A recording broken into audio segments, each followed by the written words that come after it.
Para o senhor a respeito de mudança de clima. Nós conversamos há um mês, o senhor esteve aqui. Fala. Um clima um pouco... Escutou? Ele atendeu o telefone, fala. Nem é alô, não, fala.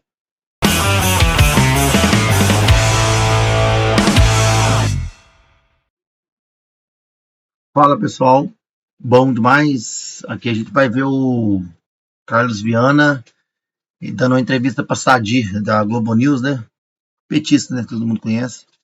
Falando sobre a suposta fraude da quebra de sigilo do Lulinha. Vamos ver o que eles têm para nos falar aí. Uma pergunta para vocês.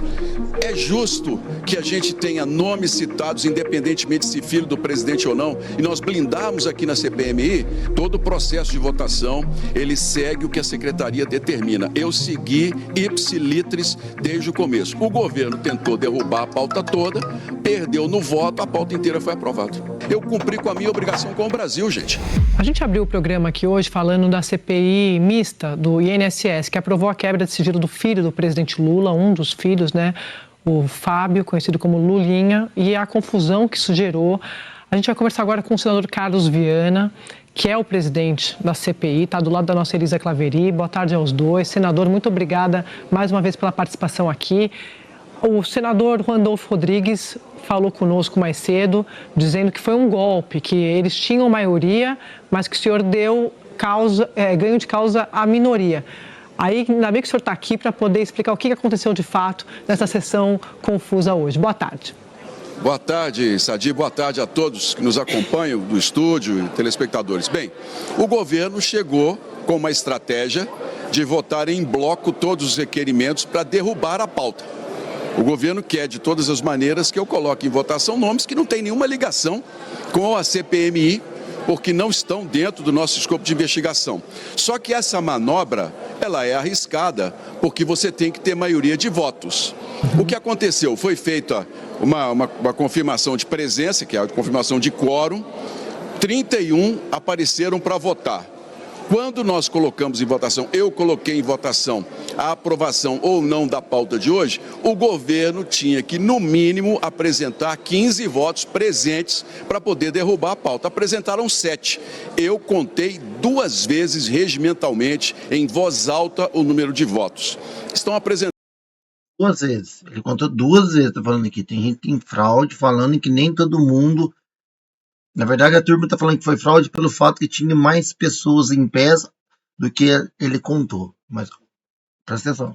Inclusive, uma foto dizendo que tinha 14. Mesmo se tivessem 14, o governo não teria conseguido derrubar. A estratégia de matar a CPMI, que é a minha opinião, eles queriam matar porque são os principais requerimentos para a gente dar sequência no relatório, acabou não funcionando. Eu agi regimentalmente. Agora, o governo pode reclamar, o líder da situação pode fazer o que desejar. Mas a votação seguiu estritamente o que diz o regimento do Senado e da CPMI. Agora, o governo pode reclamar, mas o governo pode também recorrer, como me disse o senador Randolfo Rodrigues? Isso é possível, por exemplo, ter uma decisão anulando o que os senhores fizeram do presidente da Câmara lá na CPI? É possível. Do Senado, desculpa, presidente do Senado. Eles podem reclamar, a notícia que eu tenho, que inclusive estão lá com o presidente Davi. E eu fico feliz que o presidente Davi me ouça também, porque tem um mês que eu estou tentando falar com ele sobre a prorrogação da CPMI, que já está aprovada, e ele não tem dado uma resposta. Eu espero que ele ouça também o outro lado em relação à tomada de decisões que eu fiz. É voto. O governo não teve os votos para poder aprovar o requerimento. Eles podem pedir anulação por parte do presidente do Congresso, mas eu digo com muita clareza, se isso vier a acontecer, o que eu não acredito, será um desgaste político enorme. Porque, deixa eu fazer uma pergunta para vocês. É justo que a gente tenha nomes citados, independentemente se filho do presidente ou não, e nós blindarmos aqui na CPMI? Desde o primeiro dia, nós temos tentado trazer aqui o filho do presidente, o irmão do presidente, para eles se explicarem. Olha, já trouxemos... E toda vez tenta blindar. Toda vez que alguém vai, que é de perto do governo, tenta blindar. Dezenas de pessoas que trouxeram aqui o seu posicionamento. Eu não concordo com isso, com essa blindagem, e eu segui o regimento. Agora é nós darmos sequência, e olha que é uma quebra de sigilo, não é nenhuma convocação que eu fiz em relação ao filho do presidente. Eu cumpri com a minha obrigação com o Brasil, gente. Agora, estava aqui. Vai, Elisa, vai você, depois eu faço. Tá, obrigada, Andréia. Obrigada, senador, mais uma vez também pela participação por aqui. O que eu queria entender, senador, é o seguinte: o senhor falou que, pelas imagens, o senhor notou que tem apenas 14 nomes. O governo diz que entre os titulares, 14 nomes seriam necessários para eles barrarem esses requerimentos. Pelo que eu escutei de parlamentares, tem muito requerimento, tem mais de 80 requerimentos, né? Muitos requerimentos que não interessam a algumas pessoas dentro do Congresso Nacional. Então, pode ter alguma vontade também, não apenas do governo, mas de parlamentares do Centrão, por exemplo, de tentarem, de fato, anular essa votação que aconteceu, e aí eu digo que teria o apoio não apenas do governo, mas também de parlamentares do Centrão. Então, queria ouvir o senhor sobre isso, a expectativa de Davi Alcolumbre também de anular ou não, o senhor precisa ouvi-lo ainda, e um outro ponto que se o senhor puder falar também, em relação à quebra de sigilo de Daniel Worcaro. Queria saber como é que está o andamento disso, já chegou na CPMI, se os senhores já puderam começar a analisar esses dados. Olha, Elise, primeiro, vamos deixar claro, o painel marcava 31 membros na CPMI. Esses mesmos 31 votaram a favor da posição do governo de tentar derrubar a pauta em bloco. Esse mesmo quórum foi o quórum que eu usei para poder aprovar. Eles precisavam apresentar 15 votos, porque é a metade mais um. Não conseguiram apresentar. Eu contei 2 vezes e as imagens são claras. A foto que está sendo apresentada, ela é posterior à votação, quando chegaram os outros membros. Acabou de falar, a foto apresentada é posterior, ou seja, depois da contagem. Na hora eu mandei que todos se levantassem e eu contei 1 a 1. Haviam 7 votos do governo que não eram suficientes e eu dei a pauta como aprovada. A questão agora do sigilo bancário. É uma regra nossa. A CPMI não pode avançar se nós não tivermos provas para as pessoas que estão sendo chamadas. Eu não fiz nem a convocação, como eu disse, eu estou fazendo quebra de sigilo de Roberta, Luxinger, de todos aqueles que foram citados em algum momento no próprio... Gente que está com tornozeleira eletrônica. Pessoas que estão com medidas restritivas e que têm explicações a dar. Por que não podem dar para a CPMI? Por conta de uma blindagem do governo? Cumprir com a minha obrigação e vamos trazer isso. Sobre o Worcaro, já não bastasse a decisão do Supremo com relação aos habeas corpus, que tem interferido, tem atrasado as nossas investigações nas comissões. Porque eu acho que uma coisa tem ligado à outra. Tem muito fundo de pensão lá dentro, que investiu. Tem muita coisa. INSS e Banco Master ainda vai dar muito o que falar. Já está dando o que falar. Mas que essas quebras de sigilo aí vai sair nome de todo mundo e é muito dinheiro. Agora, vocês vão, daqui para frente, que o negócio vai começar a ficar mais pesado do que o que a gente sabe. Comissões do Senado, as comissões precisam reagir, senador, o Senado precisa reagir. Pois não. É o Otávio Guedes, prazer falar com o senhor. Otávio. Senador, estou confuso. Sim. Quantos votos, naquela história de senta, levanta, quantos votos, quantos senadores e deputados precisavam estar em pé para... Ele acabou de falar, era 15 mais 1, acabou de falar. Vencer.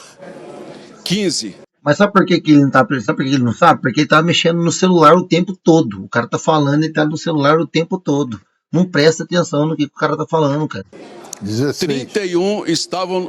16. Obrigado. Obrigado, pessoal. 16. 15 mais 1. Aí. Dos 31, nós tínhamos que ter 16 parlamentares em pé se manifestando contrários. Olha o celular na mão. Olha o celular do cara na mão. Fiz questão de falar em voz alta. Não havia votos suficientes para poder derrubar a pauta inteira, como o governo já chegou desde o início. Eles estão divulgando fotos que mostram os senadores em pé e 14... eles mostram 14 senadores em pé no VAR deles. Esse número não seria suficiente para fazer maioria? Não, eram necessários 16 votos contrários pelo painel. Nós já havíamos feito uma verificação de quórum, o painel passou a ser ali o oficial. 31. O parâmetro. Mas o painel é só titular? Só titulares. Os Só titular. suplentes não votaram. Eles precisavam de 16 suplentes para poder Não, o 16 painel titulares. Sim, 16 eles precisavam de titulares. 16, sim. Tá, E então, não tinham, mesmo se fossem 14, eles não tinham voto.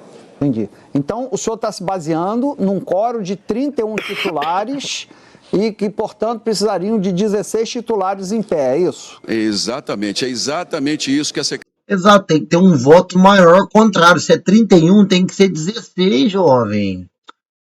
Ah, não é possível. Parece que força demais a barra, cara. Ah, meu Deus do céu. do Senado orientou desde o início. Todo o processo de votação, ele presta segue o que a atenção. Secretaria determina. Eu segui ipsilitris desde o começo. O governo tentou derrubar a pauta toda, perdeu no voto, a pauta inteira foi aprovada. Ao celular. Eu ia fazer uma pergunta para o senhor a respeito Celular tocou. de mudança de clima. Nós conversamos há um mês, o senhor esteve aqui. Fala. Um clima um pouco. Escutou? Ele atendeu o telefone, fala. Nem é alô, não, fala. Olha os caras que colocam num lugar desse. É só alô mesmo, não tem como, cara. pouco de terra arrasada, fim de festa ali, a CPI do INSS, o senhor disse que não tinha como garantir que ela seria prorrogada, e ainda tinha a história dos documentos todos no gabinete do presidente do Senado, a mando do ministro Toffoli. Aí veio o ministro André Mendonça. O que significa para a CPI do INSS a vinda do ministro André Mendonça como relator do Master? Ele já era do INSS. Olha, há um lado muito positivo e um lado que, de certa forma, nos prejudica. A questão dos habeas corpus. O ministro André Mendonça, desde o início, tem dado decisões de que as pessoas não são obrigadas a conseguir a comparecer à CPMI. É um posicionamento dele, tem sido coerente e eu espero poder conversar com ele na semana que vem sobre esse assunto e seguir o que os demais colegas dele do Supremo têm feito. Os outros ministros, por exemplo, o depoente de hoje, o ministro Fux, se eu não estou enganado, o ministro Zanin, deu a decisão de que ele é obrigado a vir, mas ficar em silêncio naquilo que o compromete. É o que está na Constituição. Então, esse lado eu preciso conversar, porque tem nos prejudicado muito. A não vinda do Porcaro. Olha, isso foi uma decisão que, infelizmente, nos prejudicou e muito. Agora, um outro lado, a devolução dos documentos da quebra de sigilo. É o reconhecimento, inclusive, na decisão, de que a comissão tem um trabalho relevante e que precisa do acesso. Sem esses documentos, fica muito difícil nós embasarmos um relatório e até indicarmos quem tem culpa ou não em toda essa história. Exato. Senador, a gente viu hoje cenas assim muito lamentáveis dentro do Congresso Nacional, tenho certeza que o senhor concorda, que parlamentares brigaram, disputaram ali e tudo mais. O senhor acha que de alguma forma isso atrapalha também os trabalhos da CPMI, de alguma forma mancha os trabalhos da CPMI, vendo essas cenas de quase violência entre parlamentares? Olha, primeiro o parlamentar que agrediu um outro, as imagens que nós temos, já pediu desculpas, já disse que não foi uma intenção, já ali publicamente ele se manifestou. Foi um momento em que naturalmente os ânimos ficaram muito exaltados, já não é a primeira vez e possivelmente não será a última. A gente vai ter sempre esse embate muito grande, especialmente numa votação dessa importância. Olha, nós estamos quebrando o sigilo e isso fere de morte a blindagem de quem tentou matar a CPMI. Estão tentando acabar com a CPMI do INSS, não é de hoje. Por quê? Porque nós avançamos muito, Sadi, e todos... Muito. Nós temos hoje prisões, quase 15 pessoas que foram presas, 11 delas estão na cadeia. Nós temos 3 bilhões... Diana, ainda tem muito mais. Os peixes grandes ainda... Tá faltando um pouco, mas já está chegando. Bilhões e meio de reais apreendidos, nós temos aviões apreendidos, carros de luxo. Isso tudo é resultado de uma exposição pública, de um escândalo que envolve parlamentares, envolve agora, ao que parece, até juízes envolvidos nessa história.